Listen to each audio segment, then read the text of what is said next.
जय ओम विष्णुपाद परमहंस परिव्राजकाचार्य स्तोत्र सत His Divine Grace Abhay Charanaravindra Bhakti Vedanta Swami Srila Prabhupada की जय। अनंत कोटि वैष्णव वृंद की जय। श्री श्री राधा नील माधव की जय। श्री सीताराम लक्ष्मण हनुमान की जय। श्री राम नवमी महोत्सव की जय। निताय गौर प्रेमानंदे समवेत भक्त वृंद की जय। समवेत भक्त वृंद की जय। समवेत भक्त वृंद की जय। श्री श्री गुरु गौरांग की जय। ओम अज्ञानतिमिरान्धस्य ज्ञानाञ्जनशलाकया चक्षुरुन्मीलितं येन तस्मै श्रीगुरवे नमः। श्रीचैतन्यमनोभीष्टं स्थापितं येन भूतले स्वयं रूप कदा मह्यं ददाति स्वपदान्तिकम्। वन्देऽहं श्रीगुरो श्रीयुतपदकमलं श्रीगुरून् वैष्णवांश्च श्रीरूपं साग्रजातं सहगणरघुनाथान्वितं तं सजीवं साद्वैतं सावधूतं परिजनसहितं कृष्णचैतन्यदेवं श्रीराधाकृष्णपादां सहगणललिता श्रीविशाखान्वितांश्च नमो ॐ विष्णुपादाय कृष्णप्रेष्ठाय भूतले श्रीमते भक्तिवेदान्त स्वामिनिति नामिने। नमस्ते सारस्वते देवे गौरवाणे प्रचारिणे निर्विशेष शून्यवादी पाश्चात्य देशतारिणे। मुखं करोति वाचालं पंगुं लंघायते गिरिं यत्कृपातमहं वन्दे श्रीगुरून् दीनतारणम्। वाञ्छाकल्पतरुभ्यश्च कृपा सिन्धुभ्य एव च पतितानां पावनेभ्यो वैष्णवेभ्यो नमो नमः। नमो महावदान्याय कृष्ण प्रेम प्रदायते कृष्णाय कृष्ण चैतन्य नामने गौरत्विषे नमः। पंचतत्वात्मकं कृष्णं भक्तरूप स्वरूपकं भक्तावतारं भक्ताख्यं नमामि भक्तशक्तिकम्। आराध्यो भगवान् व्रजेशतनयस्तद्धाम वृन्दावनम्। रम्या काचिदुपासना व्रजवधू वर्गेण या कल्पिता। श्रीमद्भागवतं प्रमाणममलं प्रेमापुमर्थो महान्। श्रीचैतन्यमहाप्रभोर्मतमिदं तत्रादरः न परः। हे कृष्ण करुणा सिंधो दीनबंधो जगतपते गोपेश गोपिका कांत राधा कांत नमोस्तुते। तप्त कांचन गौरांगी राधे वृंदावनेश्वरी वृषभानुसुते देवी धनमामि हरिप्रिये। जय श्री कृष्ण चैतन्य प्रभु नित्यानंद श्री अद्वैत गदाधर शिवासादि गौर भक्त वृंद। हरे कृष्णा कृष्णा कृष्णा हरे हरे राम हरे राम राम राम हरे हरे। हरे कृष्णा। आप सबको श्री रामनवमी के पावन दिवस पर हार्दिक शुभकामनाएं। आज भगवान श्री रामचंद्र का जन्मदिन है, उनका आविर्भाव दिन है। जैसा कि हम सब जानते हैं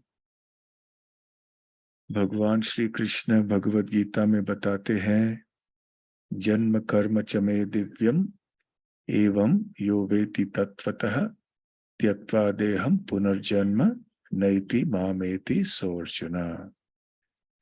वो कहते हैं कि जो व्यक्ति इस बात को तत्वतः जानता है कि मेरा जन्म और मेरे कर्म दिव्य हैं,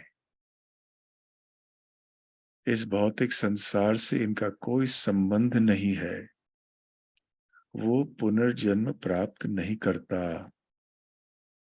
बल्कि वो मेरे धाम को प्राप्त हो जाता है।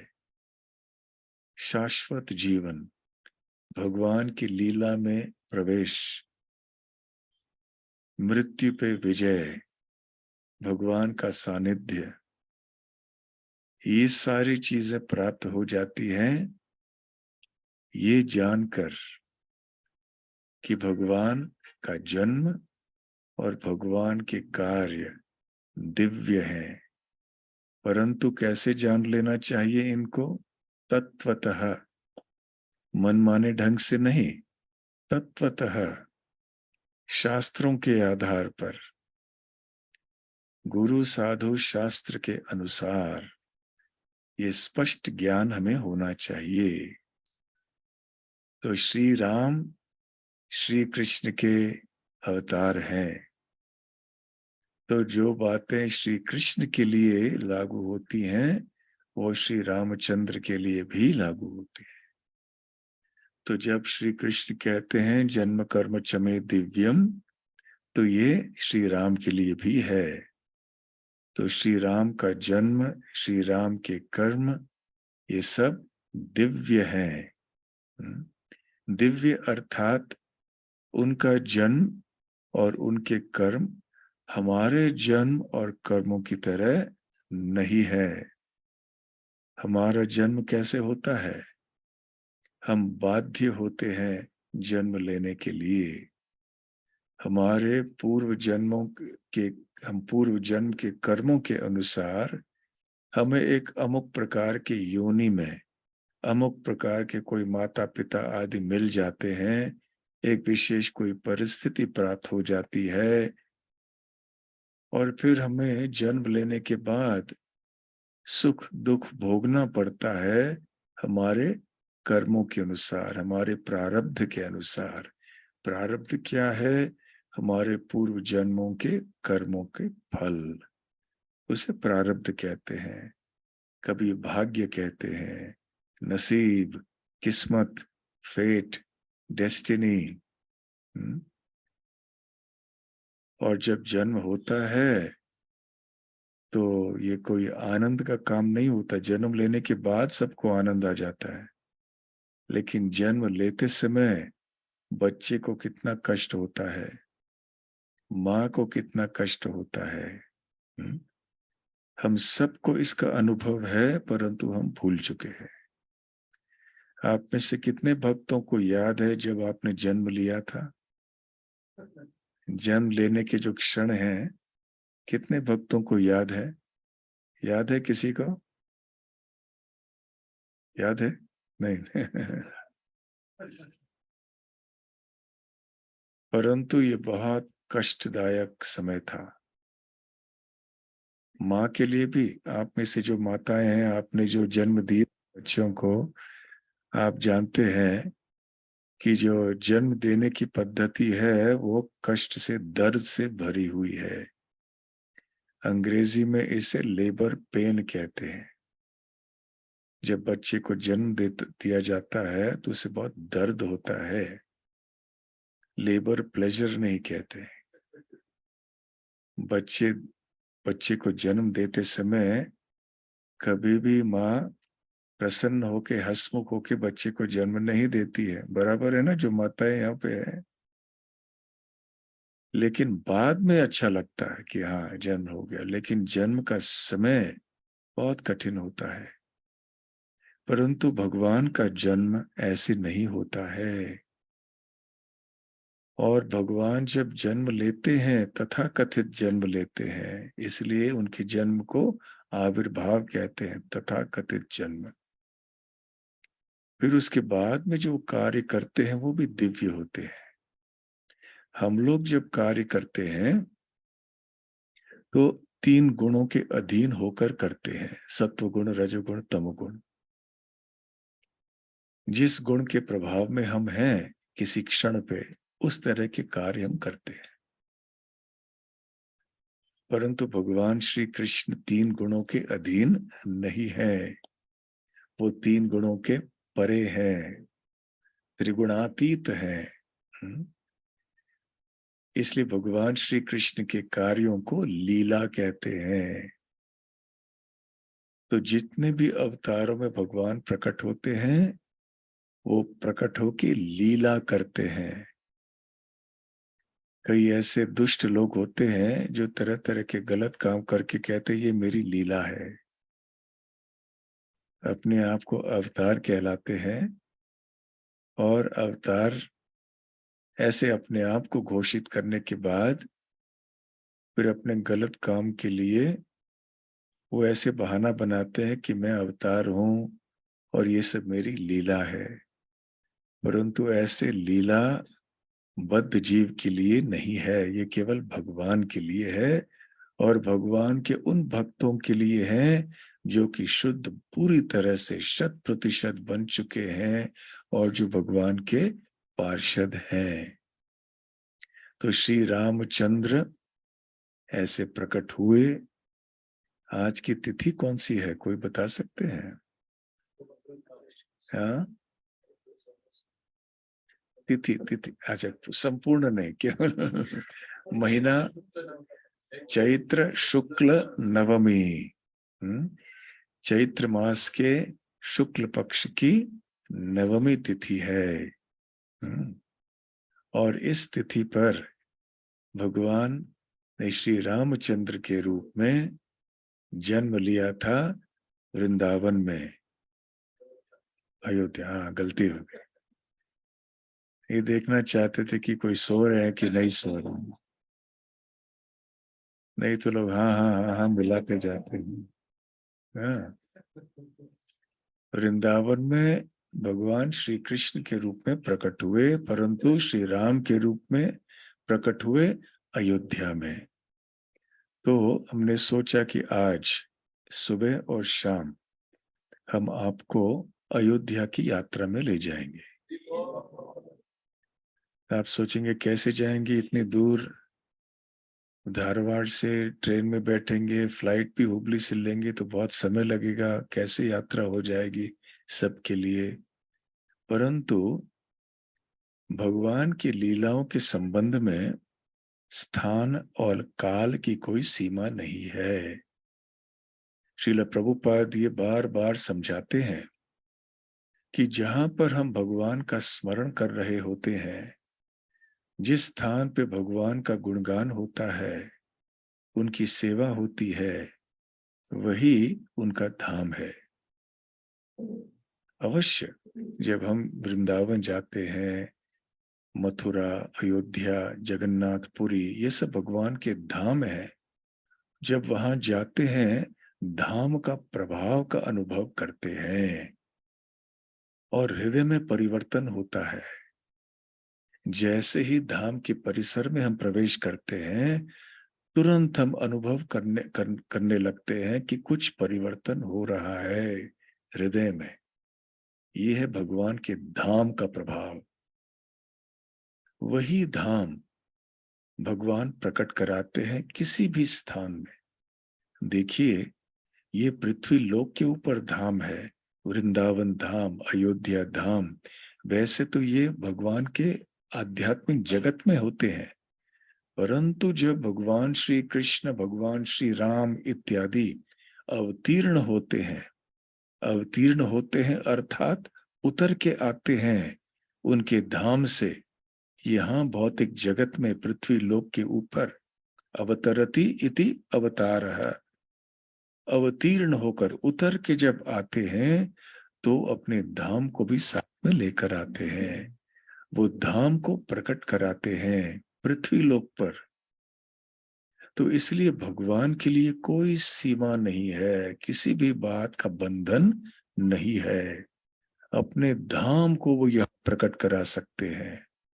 और इतना ही नहीं, जब उसी धाम के बारे में हम स्मरण करते हैं, श्रवण करते हैं, चर्चा करते हैं, तो फिर वही धाम इस भौतिक सृष्टि के किसी भी स्थान में भी प्रकट हो सकता है। यदि हम धारवाड़ में हो, हम लंदन में हो, टोक्यो में हो, या तो फिर हम अयोध्या धाम में हो, यदि अयोध्या की चर्चा हो रही हो और श्रद्धालु भक्त एकत्र, हरे कृष्णा, एकत्र होके भगवान श्री राम का गुणगान कर रहे हैं, तो फिर वहीं पे अयोध्या धाम का प्राकट्य होता है। यहाँ पर वैसे भी श्री श्री राधा नील माधव विराजमान हैं, तो ये वैसे भी वृंदावन यहाँ पे प्रकट हो चुका है। केवल हमारी चेतना की बात है। प्रभुपाद जी समझाते हैं कि भगवान का धाम ये केवल एक भौगोलिक स्थान नहीं है, परंतु भगवान का धाम एक चेतना का स्तर भी है। यदि हमारी चेतना भगवान में मग्न रही तो हम भगवान के धाम में निवास करते हैं, चाहे हमारा शरीर कहीं भी क्यों ना हो। तो इसलिए यहां धारवाड़ में बैठ के यदि हम अयोध्या की यात्रा में निकल पड़े, अर्थात अयोध्या की चर्चा करें, अयोध्या के चित्र देखें लीला स्थलियों की, तो फिर यहाँ पर भी अयोध्या धाम प्रकट है। ऐसे हमें मान लेना चाहिए और जान लेना चाहिए। ये तत्व है। आध्यात्मिक तत्व कहीं भी प्रकट हो सकते हैं। चेतना के स्तर पे है ये। जैसे जैसे व्यक्ति की चेतना है, वैसे वैसे हम या तो भौतिक जगत, या तो हम भगवान के धाम में निवास करेंगे। तो भगवान के धाम में और भौतिक जगत में अंतर क्या है? चेतना। बस यदि हमारी चेतना कृष्ण भावना भावित हुई या राम भावना भावित हुई, तो हम भगवान के धाम में निवास करते हैं। भले हम धारवाड़ में हो, बेंगलोर में हो, दिल्ली में हो, कहीं भी हो। और यदि हम धाम में रहते हुए भी, हमारा शरीर धाम में होकर भी हम भगवान का स्मरण, श्रवण, कीर्तन आदि नहीं करते हैं, तो फिर धाम में रहते हुए भी फायदा तो होगा, लाभ तो होगा, परंतु पूरा लाभ नहीं होगा। इसलिए यहां धाम की चर्चा करेंगे तो ये मान लीजिए कि हम अयोध्या में ही निवास कर रहे हैं। और आज के दिन प्रवचन के बाद भी हमें राम चेतना में रहना है, राम भावना भावित होना है। तो आइए हम अभी चलते हैं अयोध्या धाम की यात्रा में। सो आप सब यात्रा में रहेंगे ना? तो क्या करना चाहिए आपको यात्रा में रहने के लिए? सबसे पहली बात, जागृत अवस्था में रहना चाहिए, सबसे पहली बात है। और दूसरी बात, जागृत अवस्था में रह के भी जागृत अवस्था से स्वप्न अवस्था में नहीं जाना है। पूरी तरह से जागृत होना है, समाधि की अवस्था में रहना है। आप जानते हैं ना, चेतना के साधारणतः 3 स्तर होते हैं। एक स्तर है जागृत अवस्था, दूसरा है स्वप्न अवस्था, और तीसरी अवस्था है सुषुप्ति। सुषुप्ति अर्थात गहरी नींद, जिसमें सपने भी नहीं आते हैं। साधारणतः हम इन 3 स्तरों में भ्रमण करते हैं, चेतना के स्तरों में।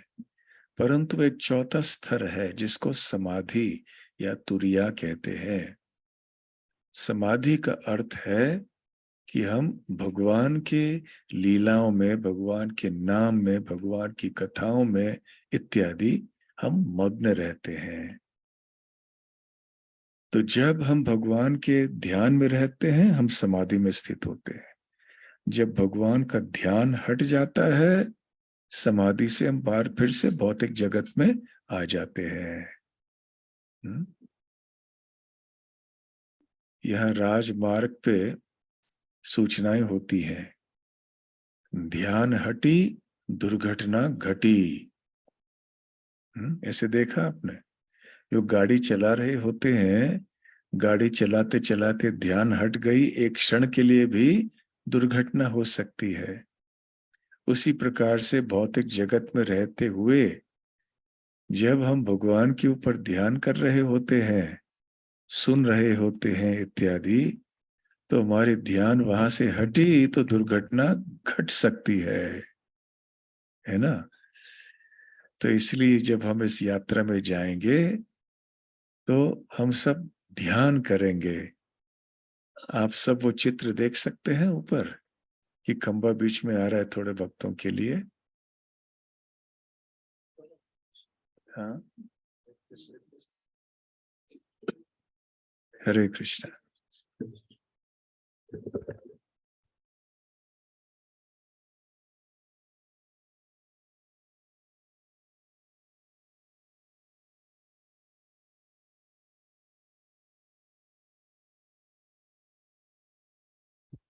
हरे कृष्णा। हरे कृष्णा।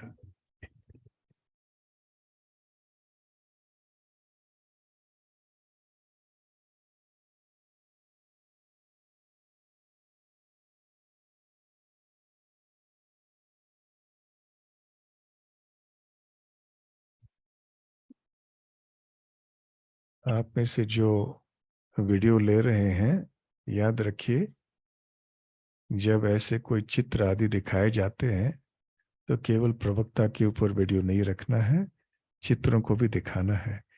तो यहाँ से चित्र कैसे दिखेंगे? ठीक से दिखेंगे या यहाँ से दिखेंगे?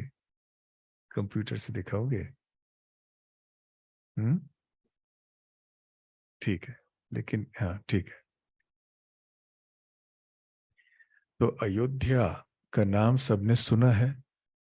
हम्म, यहाँ तो किसी ने नहीं सुना है तो दंड मिलना चाहिए, है ना?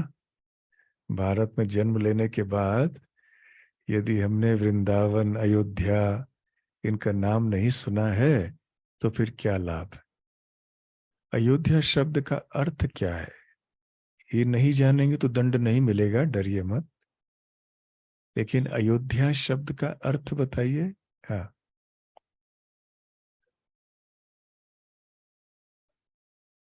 जो किसी को जीत नहीं सकता, जिस राज्य को कोई हरा जीत नहीं सकता। कैसे?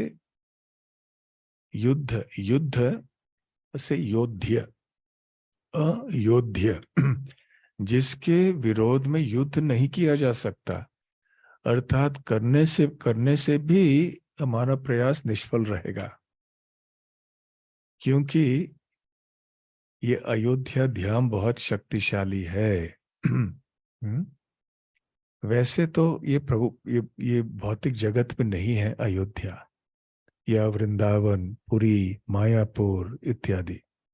देखने में हमें ऐसे लगता है बाहरी दृष्टि से कि ये भी भगवान, ये भी भौतिक सृष्टि के भीतर है, परंतु ऐसा नहीं है। तो ये बहुत महत्वपूर्ण बात है। ये आध्यात्मिक जगत जब इस भौतिक सृष्टि में प्रकट हो जाता है तो दिखने के लिए हमें ऐसे प्रतीत होता है कि ये भी भौतिक जगत के अंदर है, परंतु ऐसा नहीं है। तो अयोध्या, तो जिसके विरोध में युद्ध नहीं किया जा सकता है। तो इसका और एक नाम क्या है? साकेत। साकेत, जो कि वास्तव में भगवान का निवास स्थान है, इसको साकेत कहते हैं। तो अयोध्यापुरी या साकेतपुरी, ये दोनों नाम है। और इसको किसने बनाया था? सबसे पहले बनाया था किसने? निर्माण किया था किसने? बहुत अच्छा, राजा इक्ष्वाकु ने। तो इक्ष्वाकु कौन थे? रघुवंशी। रघुवंश तो बाद में आए। रघु, हाँ, सबसे पहले थे विवस्वान। विवस्वान सूर्य देव है। तो सूर्य देव के अनेक कितने पुत्र थे? सूर्य देव के 2 पुत्र और 1 पुत्री। एक पुत्र थे श्राद्ध देव। वैवस्वत, जो विवस्वान से आते हैं उनको वैवस्वत कहते हैं। वो मनु बने। मनु से शब्द, अंग्रेजी शब्द मैन आता है, हिंदी शब्द मनुष्य आता है, संस्कृत शब्द भी मनुष्य, मनु से। तो ये आदि मानव है मनु। इसलिए उनका नाम, ये शब्द है मनुष्य। तो विवस्वान के एक पुत्र हैं वैवस्वत मनु, जिनका नाम है श्राद्ध देव। उनके भाई और बहन कौन है? वैवस्वत मनु के भाई और बहन यमराज और यमुना। यम और यमी, तो भाई भाई बहन दोनों यमराज और यमुना। तो वैवस्वत मनु से वास्तव में सूर्यवंश प्रारंभ होता है। शास्त्रों में ऐसे बताया गया है कि इस भौतिक सृष्टि में क्षत्रियों के 2 वंश हैं, सूर्यवंश और चंद्रवंश। सूर्यवंश सूर्यदेव से आता है, चंद्रवंश चंद्रदेव से आता है। ठीक है। तो सूर्यवंश प्रारंभ होता है वैवस्वत मनु से। तो वैवस्वत मनु के अनेक पुत्र थे, जिनमें से सबसे बड़े पुत्र थे इक्ष्वाकु। इक्ष्वाकु महाराज। इक्ष्वाकु महाराज के भाई कई 1-2 भाइयों के नाम बता सकते हैं आप?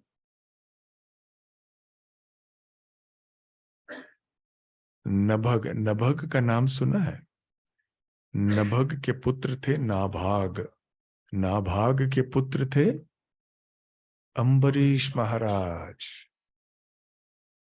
उसी प्रकार से और एक शरियाती उनके भाई थे, और उनके वंशज थे फिर रेवती, जिनका विवाह बलराम से हुआ अंतर में आगे चल के। तो खैर ऐसे उनके कई भाई थे, परंतु इक्ष्वाकु राजा जो वैवस्वत मनु के पुत्र थे, फिर उनका जो पुत्र था, सबसे बड़ा पुत्र, वो थे विकुक्षी। तो विकुक्षी ये श्री राम के पूर्वज हैं। विकुक्षी के भाई थे निमि। तो निमि सीता देवी के पूर्वज है। ठीक है। तो ये 2 वंश शुरू हो गए। तो महाराज इक्ष्वाकु ने अयोध्या धाम का निर्माण किया, अयोध्या नगरी का निर्माण किया। तो इक्ष्वाकु राजा के बारे में आपने कहाँ नाम सुना है? भगवद गीता में। कौन सा श्लोक? इमं विवस्वते योगम प्रोक्तवान अहम अव्ययम विवस्वान मनवे प्राह मनुर इक्ष्वाकवे ब्रवीत। ये भगवान श्री कृष्ण कहते हैं, मैंने ये भगवद गीता का ज्ञान जो है सबसे पहले सूर्यदेव विवस्वान को दिया था। विवस्वान ने उनके पुत्र मनु को दिया था। मनु अर्थात वैवस्वत मनु, यही वैवस्वत मनु। विवस्वान मनवे प्रावः तो मनवे प्राह मनुर इक्ष्वाकवे ब्रवीत। तो मनु ने, वैवस्वत मनु ने अपने पुत्र इक्ष्वाकु को ये ज्ञान दिया। एवं परंपरा प्राप्तम इमं राजर्षयो विदुः। तो इस प्रकार से राजा इक्ष्वाकु से भी और परंपरा शुरू हो गई। तो ठीक है, ये है राजा इक्ष्वाकु। बहुत शूरवीर राजा थे। राजा इक्ष्वाकु के पुत्र विकुक्षी के पूर्वज, ये पूर्वज हैं श्री राम के। और सीता देवी के पूर्वज कौन है? निमि। निमि और विकुक्षी भाई थे। तो राजा इक्ष्वाकु के संबंध में श्री राम का कोई नाम बताएंगे आप? हाँ?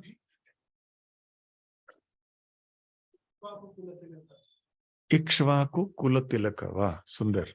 वैसे भगवान के अनगिनत नाम आप बना सकते हैं। कोई भी शब्द जो है उसके आपके सूर्य है, उसके अनगिनत नाम आप बना सकते हैं। केवल व्याकरण के जो नियम है उनका पालन करना चाहिए और प्रामाणिक होने चाहिए, सत्य होना चाहिए। तो आप कितने भी जितने चाहे आप नाम बना सकते हैं। इक्ष्वाकु कुल तिलक। और एक नाम है ऐक्ष्वाकः। ऐक्ष्वाकः का मतलब है इक्ष्वाकु के कुल में आने वाले, इक्ष्वाकु से संबंधित। तो इस प्रकार से इक्ष्वाकु के दो पुत्रों से ये दो परंपराएं, ये दो जो वंश हैं वो शुरू हो गई। एक में आए श्री राम, दूसरे में आई सीता देवी। तो खैर ये इक्ष्वाकु राजा ये बहुत ही महत्वपूर्ण सूर्यवंशी राजा है। उन्होंने अयोध्या नगरी का निर्माण किया, अपनी राजधानी बनाई उन्होंने। और अयोध्या वैसे शास्त्रों में बताया गया है सप्तपुरियों में से एक है, मोक्ष, सप्त मोक्षपुरी। ऐसे बहुत सारे हैं, जैसे मथुरा है इत्यादि, उनमें से अयोध्या भी एक सप्त मोक्षपुरियों में से एक है, जहां जाके मुक्ति प्राप्त हो सकती है। और प्राचीन काल से अयोध्या या साकेत का उल्लेख शास्त्रों में है। वैसे स्कंद पुराण में बताया गया है कि अयोध्या नगरी जो है इसका आकार एक मत्स्य का है। मत्स्य अर्थात मछली।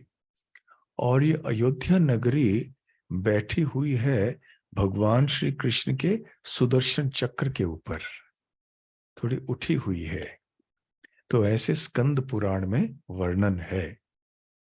तो इन चीजों को हमें याद करना चाहिए जब हम वास्तव में जाएंगे किसी स्थान में, किसी धाम में, किसी स्थान में नहीं, किसी धाम में।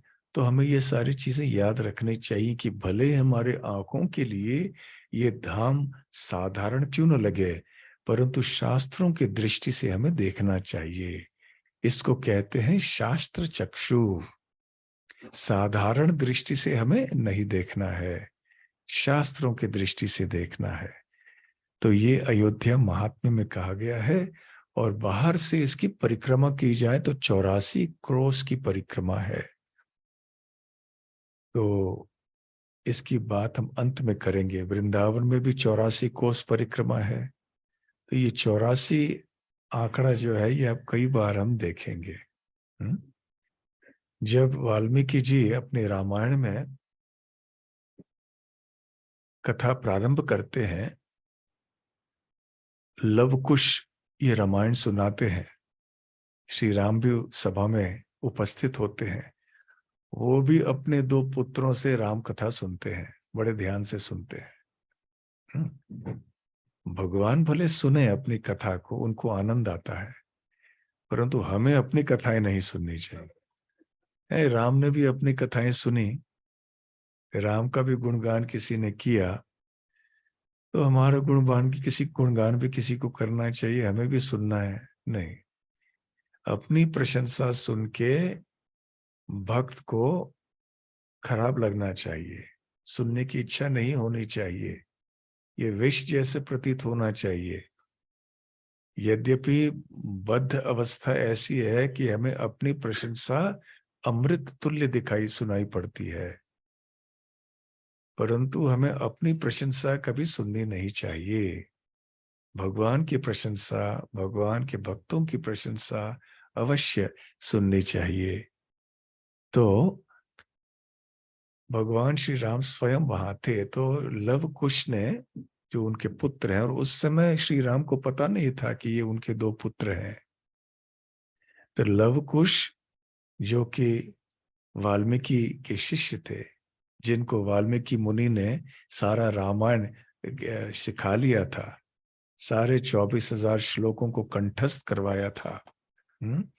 तो वो जगह जगह संगीतमय ढंग से रामायण की रचना कर रहे थे। जब किसी ने सुना, फिर धीरे धीरे खबर पहुंची राम के कानों में, और राम ने उनको दरबार में आमंत्रित किया।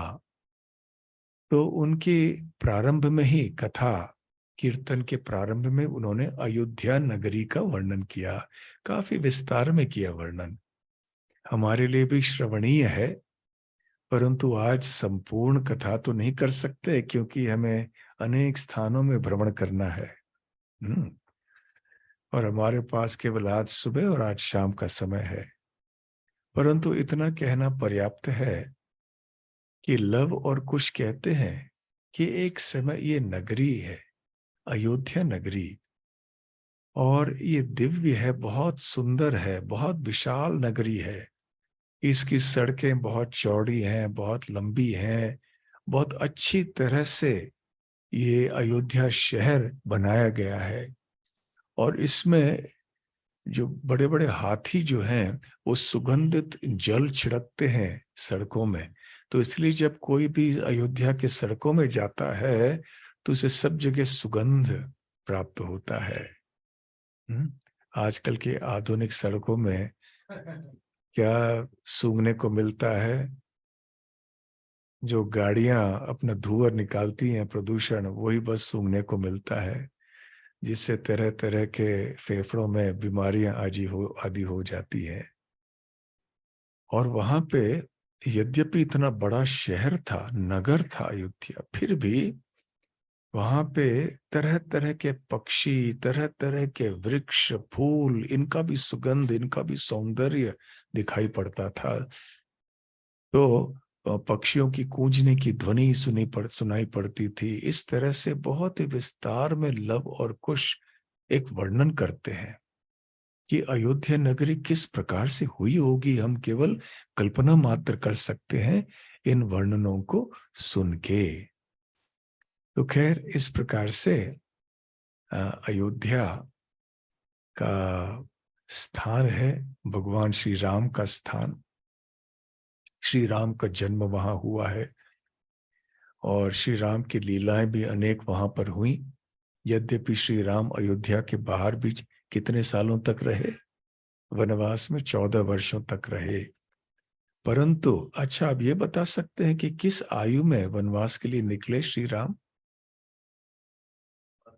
नहीं, किस आयु, उनकी आयु क्या थी जब वो वनवास में गए? 27। उसके पहले भी वो अयोध्या से बाहर गए थे। कौन ले गए थे उनको? विश्वामित्र मुनि।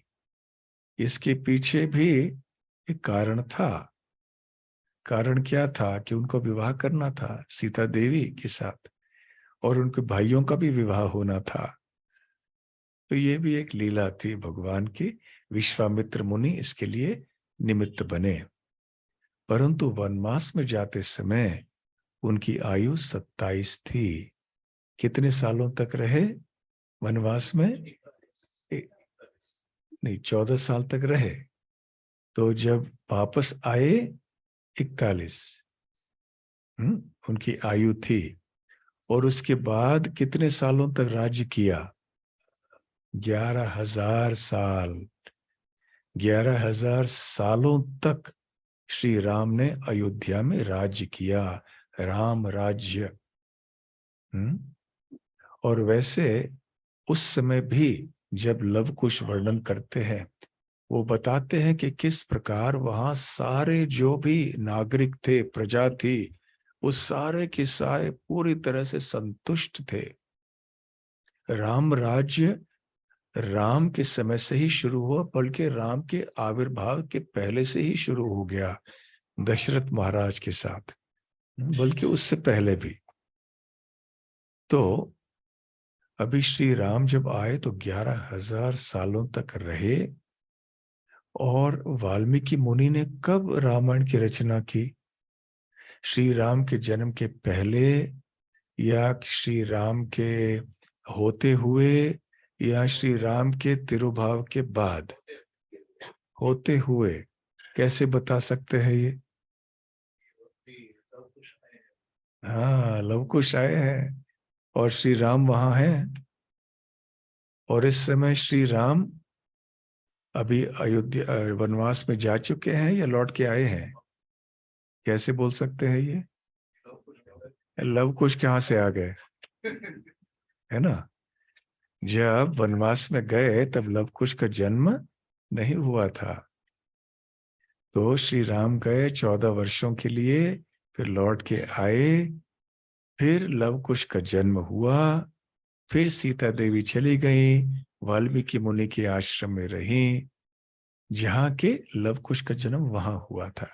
इसलिए श्री राम ने लव कुश को नहीं देखा था, इसलिए वो पहचान नहीं पाए कि ये मेरे पुत्र हैं। तो जब श्री राम अयोध्या लौट कर आए थे तो उस समय वाल्मीकि मुनि की रामायण तैयार थी। तो इसलिए हम देखते हैं वाल्मीकि रामायण में कि कभी कभी वो बात करते हैं भूतकाल की, कभी कभी बात करते हैं भविष्य काल की। इसका मतलब है कि एक स्थान था जब वाल्मीकि मुनि ने रचना की थी रामायण की, तो थोड़ी घटनाएं जो हो चुकी थी उनका भूतकाल में वर्णन किया, और आने वाले जितने भी घटनाएं थी उनका भविष्य काल में वर्णन किया। तो उन्होंने ये वर्णन किया, सही किया कि नहीं किया? भविष्य काल में क्या होना है उनको कैसे पता चला? ब्रह्मा जी के वरदान से। ब्रह्मा जी आए और उन्होंने वरदान उनको दिया कि आप जो भी लिखोगे वो सही होगा। आप भूत वर्तमान भविष्य तीनों की घटनाओं को जान पाओगे। श्री राम ने क्या किया और इनकी लीलाएं कैसे हुई सब आप जान पाओगे। और जब तक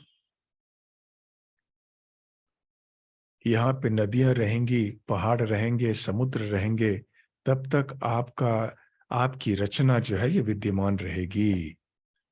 हम्म, तो जब तक सूरज चांद रहेगा, हम्म, तब तक आपकी रामायण यहाँ रहेगी। वैसे पहले 50-100 साल पहले भी भारत में जब कोई जमीन कोई खरीदता था या कोई किराए पे कुछ देता था हमेशा के लिए, तो वो ऐसे पट्टे में लिखा जाता था। जो हमारा मंदिर बेलगाम में है वो निरंतर पट्टा है। निरंतर पट्टा अर्थात किराए पे वो दिया जाता है परंतु निरंतर। तो 100-120 साल पहले किसी ने ये निरंतर पट्टा लिया था। तो इसमें लिखा जाता है, आप पढ़ेंगे, यावश चंद्र दिवाकरो, कि जब तक चांद और सूरज है तब तक ये पट्टा है। हम आपको किराए में देते हैं जब तक सूरज चांद है। ऐसे आज भी हमारे कायदे में है, वो कागज में है, यावश चंद्र दिवाकरो। दिवाकर अर्थात सूर्य, यावत मतलब जब तक। तो जब तक सूरज है, चांद है, ये पट्टा लागू है। तो खैर अभी आ, तो इसलिए व्यास देव, वाल्मीकि जी, वाल्मीकि जी ने फिर ऐसे आने वाले 11,000 सालों में भी जो होना है वो उन्होंने जान लिया ब्रह्मा जी के वरदान से। तो खैर अभी अयोध्या में आगे बढ़ते समय हम परिक्रमा कर रहे हैं अभी।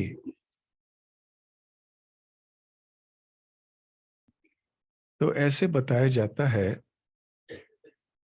कि अयोध्या की परिक्रमा की शुरुआत किसी एक स्थान से होना चाहिए।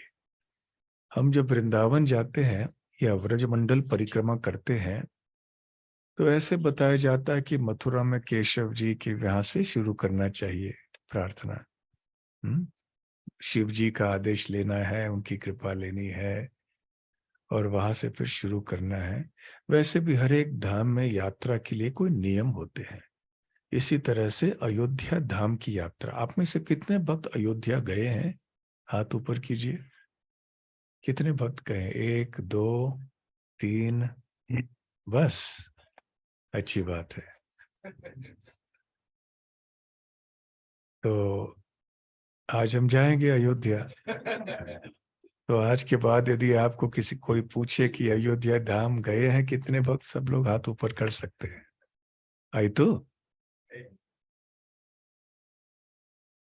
तो अयोध्या धाम के लिए जब परिक्रमा हम करते हैं, यात्रा करते हैं, तो ऐसे बताया जाता है कि श्री राम के परम भक्त की कृपा सबसे पहले प्राप्त करनी चाहिए, उसके बाद श्री राम के धाम की परिक्रमा करनी चाहिए। तो श्री राम के परम भक्त कौन है? हनुमान जी। देखिए सबके मुंह में एक ही शब्द आता है, हनुमान, है ना? क्यों? हनुमान जी का गौरव है ये।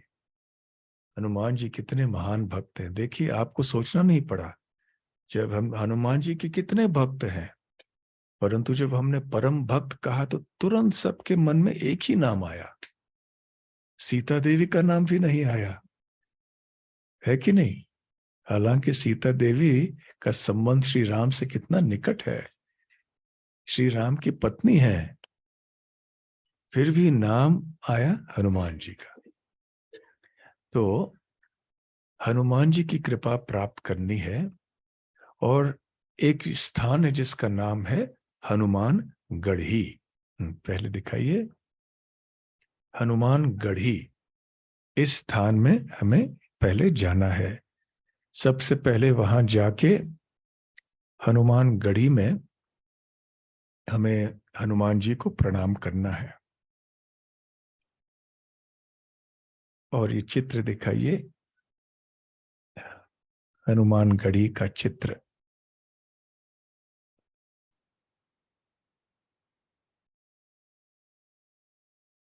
मुख्य द्वार, मुख्य द्वार होना चाहिए, द्वारा नहीं, मुख्य द्वार। तो ये हनुमान गढ़ी, ये गढ़, गढ़ क्यों नाम है गढ़ी? क्योंकि इसका निर्माण एक गढ़ के आकार में हुआ है, और ये अयोध्या नगरी के बीच में है, एक गुफे के अंदर है। और इसके कई सीढ़ियां हैं जिनको ऊपर चढ़ के ही हम वहां पहुंच सकते हैं। तो जब श्री राम लंका से अयोध्या लौट के आए रावण का वध करके, तो हनुमान जी भी उनके साथ में आए और उनकी सेवा के लिए अयोध्या में ही रहे। तो इस स्थान में हनुमान जी रहे थे, और यहाँ रह के उन्होंने जन्मभूमि का और संपूर्ण अयोध्या की उन्होंने रक्षा की। तो यहाँ ये मंदिर बना हुआ है अभी। और यहाँ अगला दिखाइए, मैं यहाँ से देख नहीं पा रहा हूँ कि कौन सा आप चित्र दिखा रहे हैं। हाँ, तो मंदिर की हर दीवार पर भगवान श्री राम जी का नाम अंकित है। हाँ, तो ये हनुमान गढ़ी मंदिर के अलग अलग चित्र हैं। और यहाँ पे जो हनुमान जी का चित्र है वो बाद में देखेंगे, तो और भी दिखाइए, और एक मंदिर का दृश्य हम देख सकते हैं। जैसे हम यात्रा में जाते हैं तो उस मंदिर में जाते हैं ना, मंदिर का दर्शन भी करते हैं, बाहर से भी अंदर से। तो अब बाहर से दर्शन कर रहे हैं हम। ये है हनुमान गढ़ी मंदिर। उसके बाद में हनुमान जी का दर्शन करते हैं। यह हनुमान जी, हाँ, हाँ, कतार में खड़े रहने की आवश्यकता नहीं है, लाइन में। ये वीआईपी दर्शन सबको मिल गया अभी। हाँ, डिजिटल यात्रा है। तो यहाँ भगवान श्री भगवान नहीं, हनुमान जी का विग्रह है, बहुत सुंदर विग्रह है। बहुत छोटा, 6 इंच, 6 इंच का विग्रह है, जो अपनी माता के गोदी में बैठे हुए हैं। तो हनुमान जी की माता का नाम क्या है? अंजना देवी। इसलिए हनुमान जी के और कौन से नाम है? आंजनेय और अंजना नंदन इत्यादि। तो ये आंजनेय अंजना देवी के पुत्र हैं। और ये हनुमान जी का जो विग्रह है ये पूरी तरह से फूलों की मालाओं से ढके हुए हैं और सिंदूर से भी। क्योंकि वो लाल रंग पसंद उनको है। हनुमान जी की जगह आप जाते हैं, लाल लाल क्यों होता है आपको पता है ना? क्योंकि जब एक बार हनुमान ने देखा था कि सीता देवी के बाल में लाल है, तो उन्होंने सीता देवी से पूछा ये लाल क्यों है? क्योंकि श्री राम प्रसन्न होते हैं उससे। तो हनुमान जी का हृदय थोड़ा भोला था, उन्होंने सोचा अच्छा लाल ऐसा करने से हनुमान जी प्रसन्न होते हैं लाल रंग से, तो राम प्रसन्न हो जाते हैं। तो हनुमान जी ने फिर अपने सारे शरीर में लाल रंग ऐसे लगा दिया। इसलिए हनुमान जी के अनेक जो विग्रह होते हैं उनका रंग लाल होता है। और यहाँ पे एक सदैव हम देखते हैं कि एक चांदी का हार है, चांदी की माला है, आप देख रहे हैं ना इस दृश्य में, और इसमें राम नाम है। आप देख रहे हैं। और तरह तरह अन्य अन्य आभूषणों से सुसज्जित हैं हनुमान जी यहाँ पे। हम्म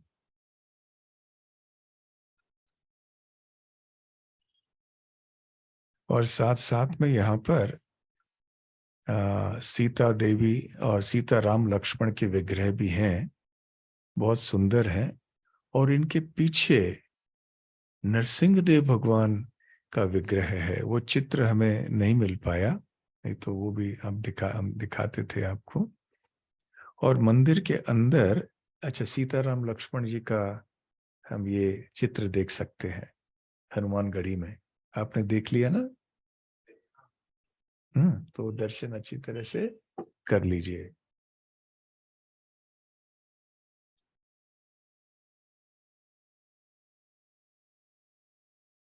और मंदिर के प्रांगण में एक विजय स्तंभ है जो कि हनुमान जी लंका से लाए थे। श्री राम विजय का एक स्मारक के रूप में वो वहां पे स्थापित है, विजय स्तंभ।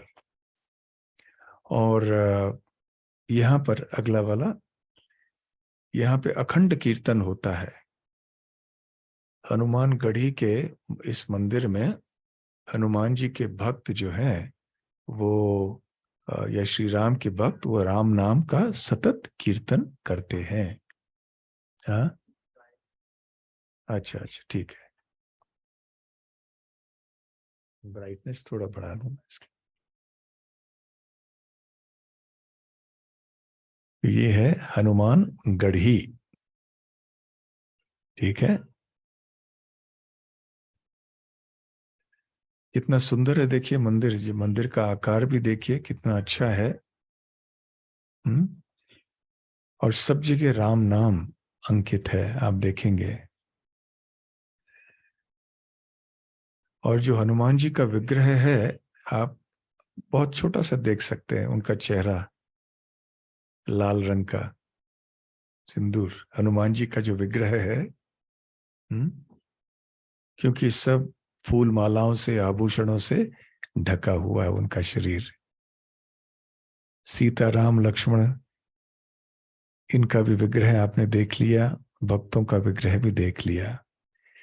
ठीक है, तो हनुमान गढ़ी में हम जल्दी से गए। अब दूसरे स्थान में जाएंगे जिसका नाम है श्री काले राम मंदिर या काला राम मंदिर। हम्म?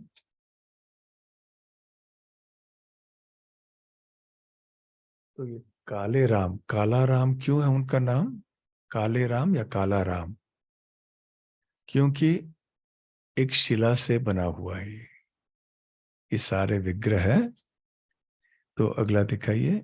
हम्म तो ये अयोध्या में एक बहुत महत्वपूर्ण मंदिर माना जाता है। यहाँ पे एक ही शालग्राम शिला से संपूर्ण राम दरबार बना हुआ का निर्माण हुआ है। वैसे महाराज विक्रमादित्य ने इसकी स्थापना की थी।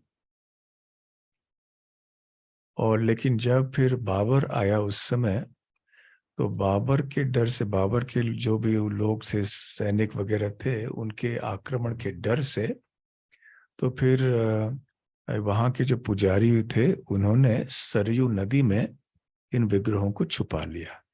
हाँ, अयोध्या के संबंध में जब हम बात कर रहे हैं तो सरयू नदी को भूलना नहीं चाहिए। जिस प्रकार से वृंदावन यमुना के तट पे है, उसी प्रकार से अयोध्या सरयू नदी के तट पे है।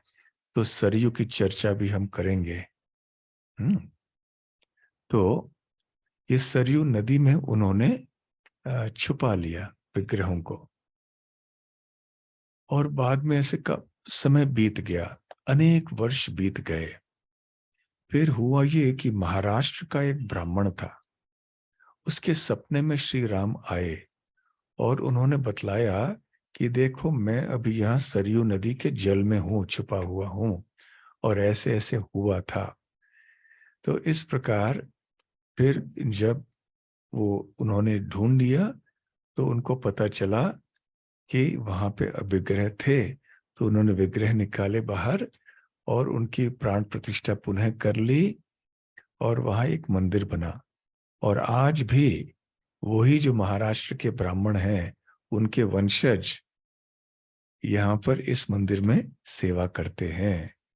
तो ये कालेराम मंदिर के अनेक दृश्य हैं, आप देखिए। यहाँ पर हनुमान जी का विग्रह भी है, जो कि एक शालग्राम शिला से बना हुआ है। तो न केवल सीताराम राम दरबार एक शिला से बने हुए हैं, लेकिन अन्य एक अलग शिला से हनुमान जी भी बने हुए वहां पर विराजमान हैं। तो और दृश्य दिखाइए काले राम मंदिर का। नहीं, ठीक है, इतना ही है, एक ही है चित्र। ठीक है, फिर से दिखाइए काले राम मंदिर का दृश्य। पहला एक ही है, हाँ, दो है, दो है। तो ये मुख्य राम दरबार देखिए, एक शिला से है, वो पहला वाला दिखाइए। हाँ, एक शिला से ये बनी हुई है वास्तव में। और फिर हनुमान जी, तो ये है श्री काले राम या काला राम मंदिर। तो इन मंदिरों के नाम याद रखिए जब आप जाएंगे अयोध्या।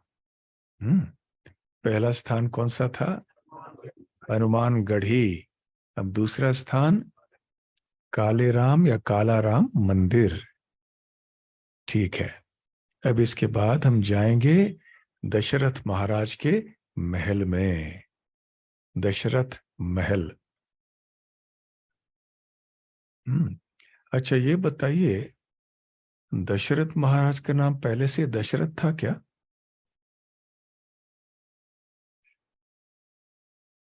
कौन बताएंगे? उनका पहला नाम था नेमी। फिर उनको दशरथ नाम क्यों लगा?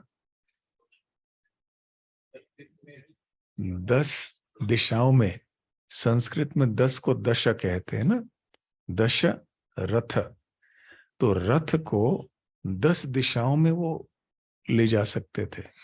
10 दिशाएं, ऊपर नीचे पूर्व, जितने भी दिशाएं हैं, 8 8 दिशाएं यहां पर और ऊपर नीचे। तो 10 दिशाएं हो गई। तो अपने रथ को 10 दिशाओं में किसी भी गति पे वो चला सकते थे। तो रथ चलाने में वो इतने प्रवीण थे कि उनका नाम दशरथ हुआ। आसमान में भी जा सकते थे उनको रथ को लेकर, ऊपर नीचे बाएं दाएं किधर भी ऐसे जा सकते थे। और बहुत शूरवीर थे। वो एक अति रथी थे, केवल रथी नहीं, महारथी नहीं, अति रथी। अनेक हजारों योद्धाओं के साथ अकेले युद्ध करने में सक्षम थे। इसलिए रथ के ऊपर बैठ के जो उनकी कार्य थे वो इतने अद्भुत थे कि उनका नाम बन गया दशरथ। दशरथ के पिताजी कौन थे? दशरथ। देखिए, साधारण दुनिया में ज्यादा महत्वपूर्ण नहीं लगता किसके पिता कौन है, किसका कौन है, वंशावली का ज्यादा महत्व नहीं है। हम देखेंगे कि वैदिक शास्त्रों में, पुराणों में, चाहे वो श्रीमद् भागवतम हो, रामायण हो, महाभारत हो, हम वंशावलियों के बारे में बहुत कुछ पढ़ेंगे। श्रीमद् भागवत में कितने वंशावलियों का वर्णन है, आपने पढ़ा होगा। इनके पुत्र ये हुए, उनके पुत्र, कई कई पीढ़ियां ऐसे चलती हैं। तो ऐसे क्यों है? क्योंकि ये सब भगवान और भगवान के भक्तों से संबंधित हैं। इसलिए श्रीमद् भागवतम में दशरथ श्री राम के वंशावली का वर्णन भी है। तो श्री राम के पिता थे दशरथ, दशरथ के पिता थे अज, और अज के पिता थे रघु। बहुत अच्छा।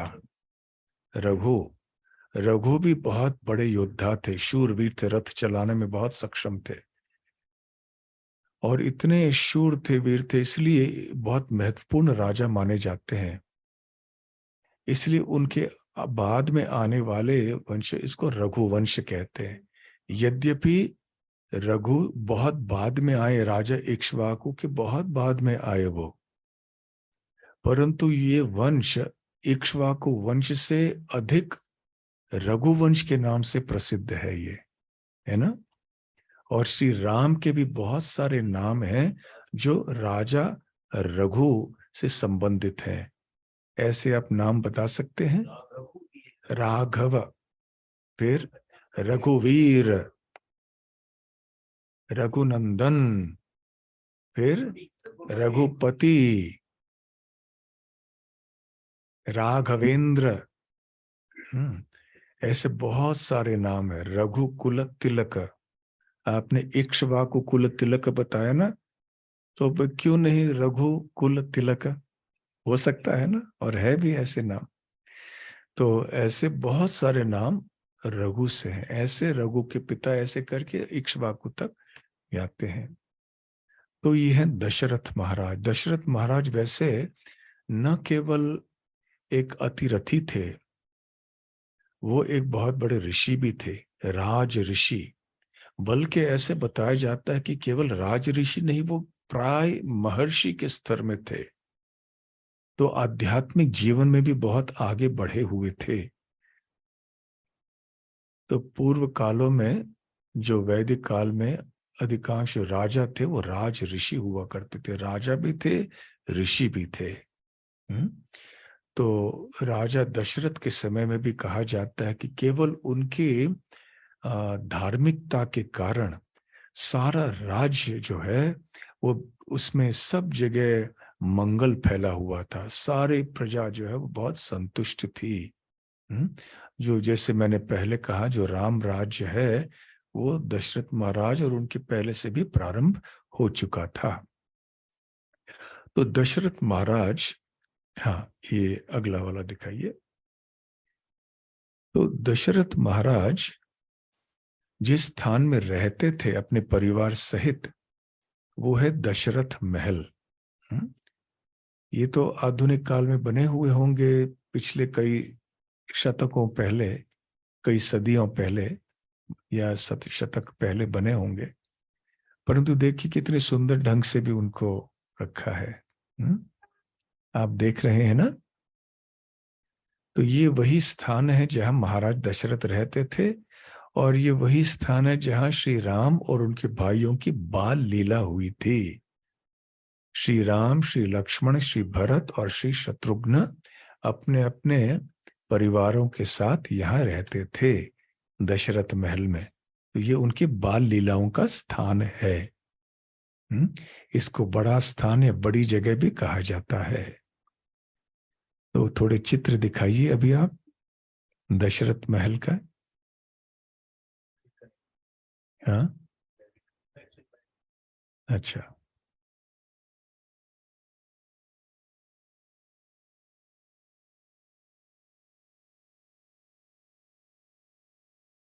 यात्रा में जाते जाते भी ऐसे होता है ना, कभी कभी देर हो जाती है, कभी दर्शन नहीं मिलते हैं, तो ऐसा भी यहाँ थोड़ा कुछ होना चाहिए। पर बीच में भी राम भावना होनी चाहिए।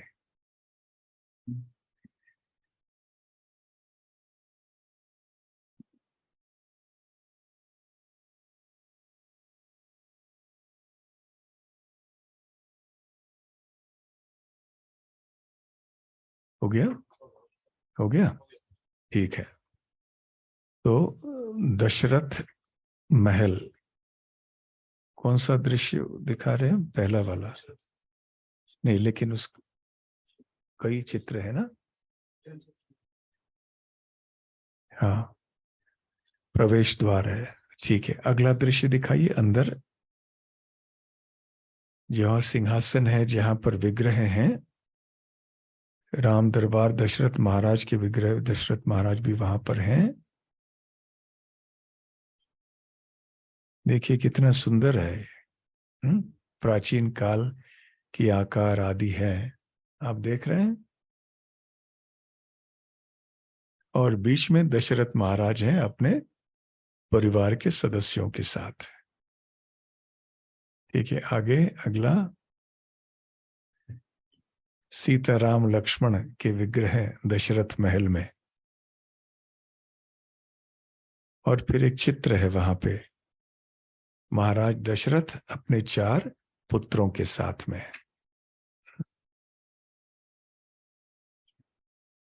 तो ये है दशरथ महल।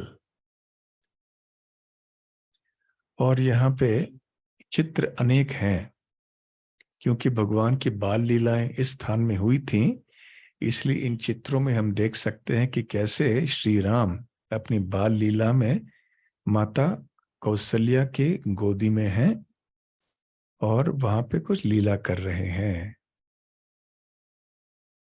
ठीक है, तो ये है दशरथ महल, श्री राम की बाल लीला का स्थान। तो दशरथ महल से अब हम जाएंगे कनक भवन में। बाल लीला के बाद जब भगवान बड़े हुए, उनका विवाह हुआ। जब विवाह हुआ तो कैसे यहाँ भी होता है ना, घर छोटा पड़ जाता है, तो फिर लड़का अपने पत्नी के साथ दूसरे घर मकान में जाता है।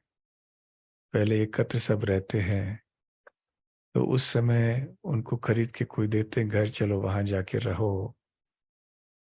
तो कनक अर्थात सोना, तो सोने का भवन। ये जब श्री राम का विवाह हुआ सीता देवी के साथ, तो सीता देवी को ये कनक भवन एक भेंट या उपहार दिया। किसने दिया? माता कैकेयी ने। वही कैकेयी जो कि आगे चल के श्री राम के वनवास जाने का कारण बन गई। परंतु ये केवल परिवर्तन मंथरा को मिलने के बाद हुआ। इसके पहले कैकेयी के मन में इतना स्नेह श्री राम और सीता के प्रति था, जितना कि कौशल्या के मन में भी था। पूरी तरह से कौशल्या, कैकेयी देवी भी श्री राम से प्रेम करती थी। तो उन्होंने ये पूरे सोने का जो महल है, उसको भेंट में दिया सीता देवी को। और फिर श्री राम और सीता देवी इस महल में रहते थे, कनक भवन में। तो कनक भवन का चित्र दिखाइए, ये है कनक भवन।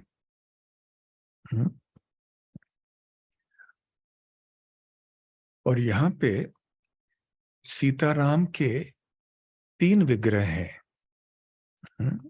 और दिखाइए आगे, कनक भवन के और दृश्य बाहर से आप देख सकते हैं। बहुत बड़ा है, सुंदर भी है।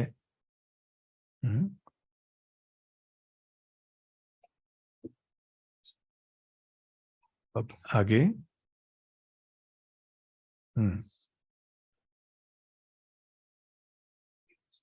हाँ। तो श्री सीताराम जी के विग्रह हैं। यहाँ कितने विग्रह दिख रहे हैं आपको?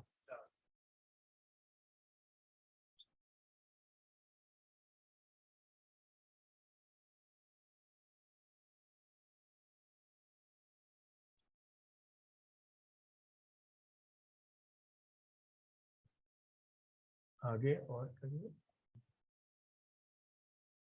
और आगे नहीं, ठीक नहीं।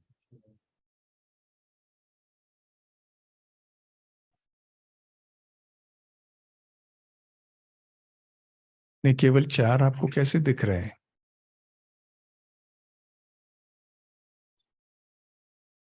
सीताराम सीताराम और छोटे विग्रह नहीं दिख रहे हैं नीचे? हाँ, 6 विग्रह है। इसलिए मैंने सोचा कैसे गलत चित्र तो नहीं दिखाया आपको।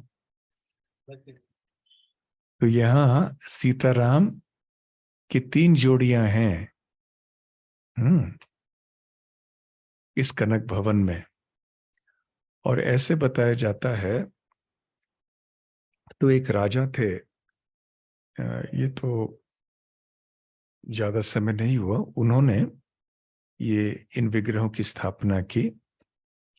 जो बाएं तरफ है, अब जो दाहिने तरफ है, जो बाएं तरफ है, उन विग्रहों की स्थापना महाराज विक्रमादित्य ने की थी। आपने जो इतिहास पाठशाला में पढ़ा होगा, महाराज विक्रमादित्य का नाम अवश्य सुना होगा। और जो छोटे विग्रह हैं सीताराम के, उनकी स्थापना किन्होंने की, आप बता सकते हैं? भगवान कृष्ण ने, स्वयं भगवान कृष्ण ने। इसलिए वहां पर एक शिलालेख है, इंस्क्रिप्शन, जिसमें यह बताया गया है कि ये कैसे हुआ। ऐसे एक लोक कथा भी है। ये ऐसे बताया जाता है कि वैसे द्वापर युग के प्रारंभ में श्री राम के पुत्र कुश, उन्होंने श्री राम के स्मरण में ऐसे ये मंदिर बनवाया और वहां पे ये सीताराम के विग्रह रहे। फिर द्वापर युग में और एक राजा थे जिनका नाम था ऋषभ देव। भगवान के अवतार ऋषभ देव नहीं, ये और एक ऋषभ देव है। उन्होंने ये मंदिर बनवाया और द्वापर के अंत में ऐसे कहा जाता है कि श्री कृष्ण वहां स्वयं आए थे। उन्होंने दर्शन भी लिया था वहां, और इन विग्रहों की स्थापना श्री कृष्ण ने की थी। और फिर बाद में कलयुग में महाराज विक्रमादित्य ने और विग्रह ये जो लाए वहां पे। तो फिर आगे चल के जब यवनों का आक्रमण हुआ, फिर से बहुत उथल पुथल वहां पे हो गया। अब एक लोक कथा वहां ऐसी है कि जब श्री कृष्ण वहां पे आए थे, तो उन्होंने ये सीताराम के जो छोटे विग्रह हैं एक महिला साधु को दे दी। साध्वी जो वहां पे निवास करती थी, उस स्थान में बैठ के वो श्री राम के ऊपर ध्यान करती थी। और श्री कृष्ण ने इस साध्वी को आदेश दिया कि प्राण त्यागने के पहले आप इन विग्रहों को जमीन के अंदर समाधि ऐसे रख दीजिए, ताकि आगे चल के कोई बहुत पुण्यवान राजा, कोई राज ऋषि आएंगे, जब वो यहाँ पे कुछ कार्य करेंगे, तब उनको ये विग्रह प्राप्त हो जाएंगे और फिर वो नए मंदिर का निर्माण करेंगे। और ऐसे ही हुआ कि जब ये साध्वी अपने प्राण त्यागने की तैयारी में थी, तो भगवान श्री कृष्ण का आदेश का पालन उन्होंने किया। उन विग्रहों को उन्होंने जमीन में गाड़ दिया और किसी को पता नहीं चला। फिर अनेक वर्षों बाद जब महाराज विक्रमादित्य वहां थे, वो खुदाई कर रहे थे और इस अयोध्या स्थान के जो लीला स्थलीय हैं उनको फिर से स्थापित करना चाहते थे, तो उनको खुदाई के समय ये विग्रह मिल गए। फिर उन्होंने इनकी भी स्थापना की। तो इसलिए 3 जोड़ियां जो सीताराम की है, उनमें से सबसे छोटी जो जोड़ी है वो है श्री कृष्ण द्वारा प्रस्थापित, जो कि द्वापर युग में हुआ था। और कोई चित्र है?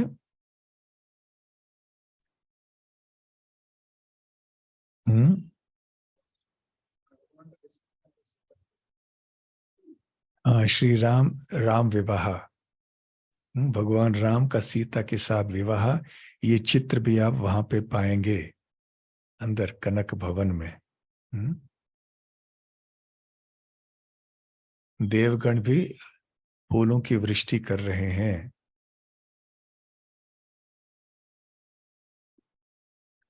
और कनक भवन के दीवारों में जो शिलालेख है, उसका भी एक चित्र यहाँ पर है।